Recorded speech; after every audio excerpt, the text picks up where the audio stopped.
தான். இறக்கிறதுனா சொன்னாவே ஐயோ அம்மானு கத்தக்கூடாது. சைவ சித்தாந்திகள் இறப்பிற்கு பயப்படக்கூடாது. புரியுதுங்களா? ஐயோ இப்படி சொல்லிட்டீங்களே அப்படிலாம் சொல்லக்கூடாது.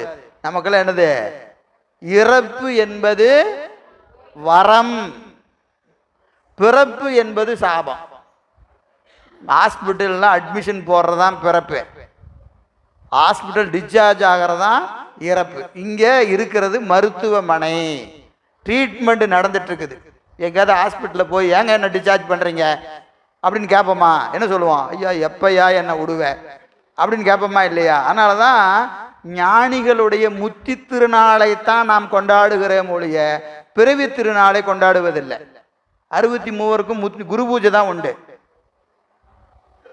பிறந்த நாள் எங்காவது கொண்டாடுறோமா? ஏன்? பிறந்தது என்பது துன்பத்துக்கு காரணம்.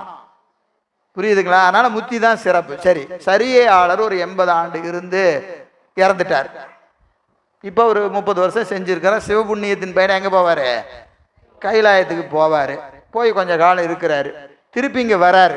வருகிற போது 30 ஆண்டு காலம் அவர் செய்த சிவபுண்ணியங்கள் அவருக்கு அப்படியே இருக்கும், அப்படியே இருக்கும். இங்கே வந்த உடனே என்ன செய்வார்? பிறந்து ஒரு 20 வயசுல சரிய தீக்கை வாங்கிடுவார். முதல்ல புறவியில் எப்போ வாங்கினாரு? 50ல் வாங்கினார். இப்போ எப்போ வாங்குறாரு? 20லேயே வாங்கிடுவார். ஏன்னா அவருக்கு சிவபுண்ணியம் பின்னாடி அவரை உந்தும், பின்னாடி உந்தி தள்ளும். 20ல் சரியை வாங்கி 22, 25ல் கிரியாளர் சிவபூசம் வாங்கிடுவார். பிறவியெல்லாம் முடிச்சு திருப்பியும் 80 வருஷம் வாழ்றாரு. எங்கே போவார்? சாமீபம். சாமீபம், சாமீபம் என்னது? இறைவனுக்கு அருகாமையிலே இருத்தல். முதல்ல இறைவன் உலகத்தில் இருந்தாரு, இப்போ எங்கே இருக்கிறாரு? பக்கத்தில். சாமி அப்படி எட்டி பார்த்தா சாமி தெரிவார்.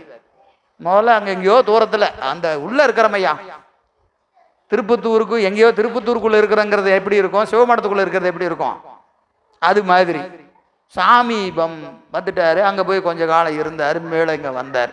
வந்தால் அடுத்தது என்னதுங்க? கிரியையும் யோகமும் தீக்கையால் ஒன்று. நல்லா ஞாபகம் வச்சுங்க, யோகத்துக்கெல்லாம் தனி தீக்கை கிடையாது. கிரியையும் யோகமும் ஒன்று. மீண்டும் பிறவிக்கு வந்தார்னா மிக விரைவாக ஞான தீக்கை பெறுவார், பெற்று வீடு பெற்றுக்கு போயிடுவார். கருத்து என்னன்னா, அவர் செஞ்ச எந்த சிவபுண்ணியமோ தீந்து போகாது, எந்த சிவபுண்ணியம் தீர்ந்து போகாது. இதுதான் நம்ம சைவ சித்தாந்தம் காட்டக்கூடிய நெறி. சரி, அதனால இப்போ இந்த ஆன்மாக்கள் பிறவிக்கு வருகிறது, இங்க இன்ப துன்பங்களை எல்லாம் நுகர்கிறது, பக்குவ முதிர்ச்சி ஏற்படுகிறது.